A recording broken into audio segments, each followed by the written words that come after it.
गरीब साध साध सब नेक हैं, आप अपनी ठोरे।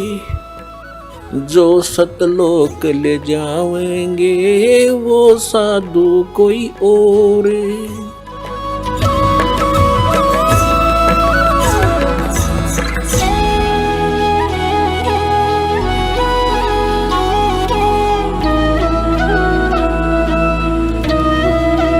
प्रसंग चल रहा था कि ये शिक्षा, अब शिक्षा प्राप्त करके हम बेईमान और हो गए, चतुरता आ गई हमारे अंदर, एक शिष्टाचार खत्म हो गया।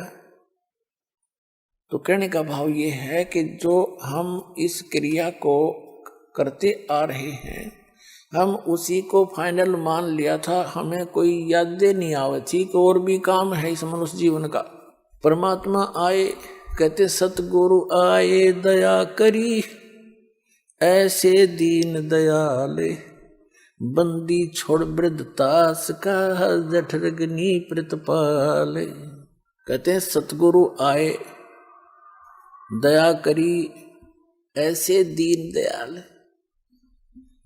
आत्मा को जब ये ज्ञान होता है ना, फिर यह तड़प उठती है, अक बता कि क्या काम हम कर रहे थे, करना क्या चाहिए था हमने। उसके लिए परमात्मा ने से फिर कैसी पुकार करती है। सतगुरु ने आण जगाई सखी, बरम भूल में सोऊं थी। साहेब ने आण जगाई है सखी, बरम भूल में सोऊं थी। जब ये आत्मा जागती है, फिर इसकी एकदम ये सतर्क होती है और विवेक करती है, क्या क्या काम कर रहे थे, क्या इतना ही काम था मनुष्य जीवन का। तो पुण्यात्माओं, इस गोल्डन चांस को अब चूक मत जाना। दास बार बार आपको सतर्क कर रहा है, ये दाव लगा आपका। कहते हैं आगे गए न बावड़े, रहते भी सब जा, और बिन साहिब की बंदगी कहीं ठोड़ ठिकाना ना। जैसे मोती ओस का ऐसी तेरी आव। और गरीबदास कहते हैं महाराज जी, गरीबदास कर बंदगी, भाई बोहर नहीं ऐसा दाव। ये दाव है आपका, एक मौका लग गया है असंख्य जन्मों के उपरांत। और पुण्यात्मा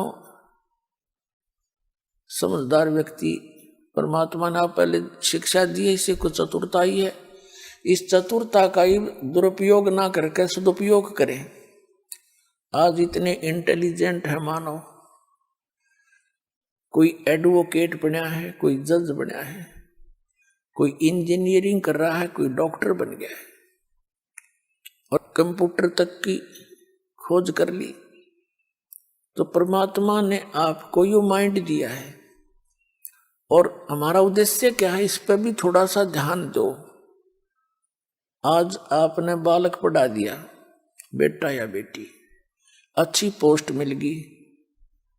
एक बता रहा था मेरा लड़का एसडीएम सिलेक्ट हो गया, ब्याह की तैयारी कर रखी। बता रहा था मेरा रिश्तेदार का, वो भी अच्छा पोस्ट, अच्छी पोस्ट थी उसकी, उसका पुत्र एसडीएम सिलेक्ट हो गया, ब्याह की तैयारी थी। और वो अपने मित्रों को इनवाइट करने के लिए जा रहा था, दुर्घटना होगी। नई कार खरीद रखी थी, दुर्घटना में वह कार भी गई, इकलौता पुत्र भी गया।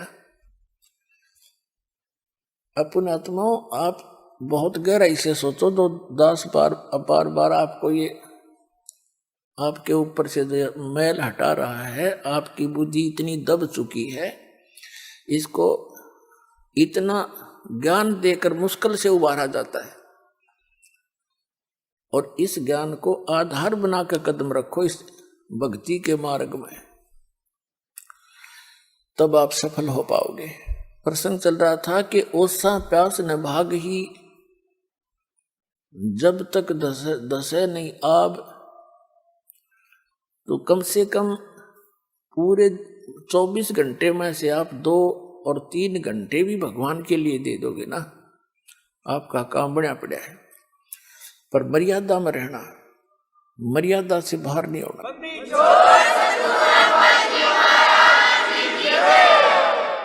अब देखो पुण्यात्मा, ये दूसरे संत भी परमात्मा की वाणी को पढ़कर जैसा उनकी बुद्धि ने काम करा, कुछ थोड़े बहुत मिलते जुलते से ज्ञान को बताते रहे। वो भी कहते हैं 2.5 घंटे भक्ति करो, जैसे 24 घंटे हैं वर्ष एक दिन रात में, तो 10% समय भी मालिक में ला दें तो 2.5 घंटे बन गए, यानी 2 घंटे 40 मिनट ला लो।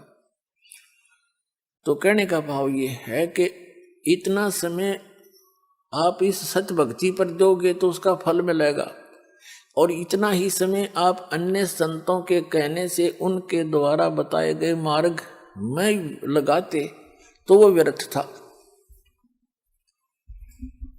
वो व्यर्थ था। तो अब समय भी आपका लगे और उसका सदुपयोग भी हो, सतभक्ति करेंगे तो इतने में आपका मोक्ष हो जाएगा। मर्यादा इसमें बहुत जरूरी बताई है।